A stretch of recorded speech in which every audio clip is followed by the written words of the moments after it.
Mechanical गुरु channel को subscribe कीजिए और बेल आइकॉन को दबाइए लेटेस्ट वीडियो के बारे में नोटिफिकेशन पाने के लिए। हेलो दोस्तों, मेरा नाम है अंकित और तिलक लगा के स्वागत करता हूं आपका मैकेनिकल गुरु यूट्यूब चैनल पर। आज के इस वीडियो में हम हाइड्रोलिक मशीन्स की एफिशिएंसी के बारे में बात करने वाले हैं, यानी कि हाइड्रोलिक मशीन्स की mechanical efficiency, overall efficiency, blade efficiency, nozzle efficiency. इन सब एफिशिएंसीज के बारे में मैं आपको बताऊंगा और इन एफिशिएंसीज को याद रखने का तरीका भी इस वीडियो में मैं आपको बताऊंगा। तो लास्ट तक आप बने रहिए मेरे साथ। मेरा नाम है अंकित, आप देख रहे हैं मैकेनिकल गुरु। चलिए आगे बढ़ते हैं। सबसे पहले अगर हम थोड़ा एफिशिएंसी के बारे में बात करें तो एफिशिएंसी हमें बताता है कि हम कितना इनपुट दे रहे हैं और बदले में हमें कितना आउटपुट मिल रहा है, यानी कि हम इनपुट में कितनी एनर्जी दे रहे हैं और बदले में हमें कितना वर्क मिल रहा है, यह हमें एफिशिएंसी बताता है। तो हाइड्रोलिक मशीन की एफिशिएंसी को जानने से पहले हमें यह जानना पड़ेगा कि हाइड्रोलिक मशीन में इनपुट में हम क्या एनर्जी देते हैं और हाइड्रोलिक मशीन के आउटपुट में हमें क्या एनर्जी मिलती है। तो इस बारे में ही हम सबसे पहले बात करते हैं।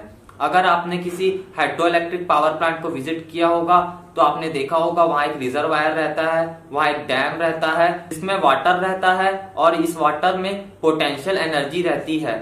डैम में, रिजर्वायर में वाटर को इसलिए स्टोर किया जाता है ताकि ज्यादा से ज्यादा हमें पोटेंशियल एनर्जी इनपुट में मिले, ज्यादा से ज्यादा हेड टरबाइन के इनपुट में हमें मिले। यह रिजर्वायर और टरबाइन एक पाइप की मदद से जुड़े रहते हैं।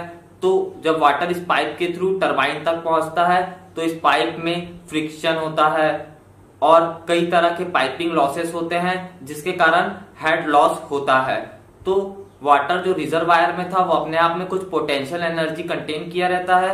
वह जब नोजल के एंट्री में पहुंचता है तो उसमें एनर्जी कुछ ना कुछ लॉस हो जाती है, उसकी पोटेंशियल एनर्जी वह नहीं रहती जो पहले रिजर्वायर में थी। अब क्योंकि वह पाइप में फ्लो होकर आया हुआ रहता है इसलिए कुछ ना कुछ पोटेंशियल एनर्जी यहाँ पे लॉस हो जाती है, यानी कि कुछ ना कुछ हेड लॉस हो जाता है। फिर नोजल इस पोटेंशियल एनर्जी को काइनेटिक एनर्जी में कन्वर्ट करता है। फिर नोजल के बाद ये वाटर मूविंग ब्लेड में पहुंचता है।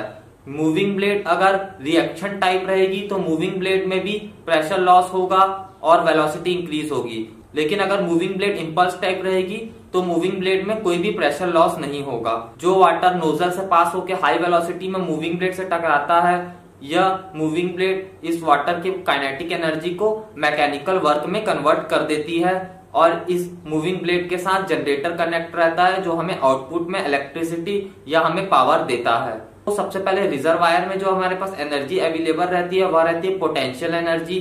पोटेंशियल एनर्जी जैसे आपको पता है पोटेंशियल एनर्जी होती है mgh, और अगर हम पोटेंशियल एनर्जी को डेंसिटी और डिस्चार्ज के फॉर्म में लिखें तो पोटेंशियल एनर्जी हो जाती है रो क्यू जी एच। यहाँ पे h है हेड।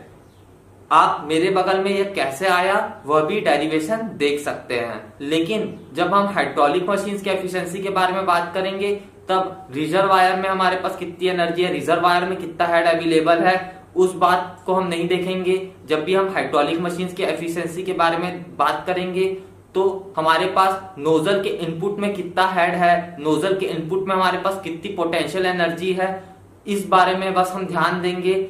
यही हमारा मेन पॉइंट रहेगा। उसके बाद नोजल के एग्जिट में हमारे पास जो एनर्जी रहेगी वह काइनेटिक एनर्जी रहेगी, क्योंकि नोजल पोटेंशियल एनर्जी को काइनेटिक एनर्जी में कन्वर्ट कर देगा। काइनेटिक एनर्जी जैसे कि आप जानते हैं हाफ mv²। अगर हम इसे डिस्चार्ज और डेंसिटी के फॉर्म में लिखे तो हम इसे हाफ रो क्यू v² या फिर हाफ रो a v³ भी लिख सकते हैं, और यही एनर्जी है जो मूविंग ब्लेड के इनपुट में जा रही है। उसके बाद मूविंग ब्लेड के एग्जिट में जो हमें एनर्जी मिलेगी वह आप मेरे बगल में देख सकते हैं उसका फॉर्मूला। मूविंग ब्लेड के एंडिंग में जो हमें एनर्जी मिलेगी, जो हमें पावर मिलेगी, यह निकाली गई है वेलोसिटी ट्रायंगल की मदद से। मैं आगे चल के वेलोसिटी ट्रायंगल के बारे में जरूर एक वीडियो बनाऊंगा और यह पावर कैसे निकली मैं आपको जरूर बताऊंगा। तो मूविंग ब्लेड के बाद हमें इतनी पावर मिलती है। मूविंग ब्लेड के बाद ये जो पावर है यह जनरेटर में जाती है जो कि हमें आउटपुट में ब्रेक पावर देता है। तो इस तरह एनर्जी अलग अलग स्टेप में फ्लो होती है एक हाइड्रोलिक मशीन में। अब अगर हम एफिशिएंसी की बात करें तो एकदम आसान है इसको समझना। अब हम इन एनर्जीज को नंबर दे देते हैं, जैसे कि रिजर्वायर या डैम में जो हमारे पास पोटेंशियल एनर्जी अवेलेबल है इसे हमने E0 नाम दे दिया। रिजर्वायर के बाद यानी कि नोजल के इनलेट में जो हमारे पास पोटेंशियल एनर्जी अवेलेबल है इसे हमने E1 नाम दे दिया। नोजल के बाद जो हमारे पास एनर्जी अवेलेबल है यानी कि काइनेटिक एनर्जी, इसे हमने E2 नाम दे दिया। फिर ये E2 एनर्जी जो रहेगी मूविंग ब्लेड के लिए इनपुट एनर्जी रहेगी और मूविंग ब्लेड के आउटपुट में जो हमें एनर्जी मिल रही है उसे हमने E3 नाम दे दिया। और फिर जनरेटर के बाद जो हमें एनर्जी मिल रही है इसे हमने E4 नाम दे दिया। अब इस वीडियो में हम क्योंकि हाइड्रोलिक मशीन्स की एफिशिएंसी के बारे में बात कर रहे हैं इसलिए हम नोजल के एंट्री में जो एनर्जी रहेगी, नोजल के एंट्री में जो पोटेंशियल एनर्जी रहेगी, नोजल के एंट्री में जो हेड रहेगा वह हमारा इस हाइड्रोलिक टरबाइन के लिए इनपुट एनर्जी रहेगा।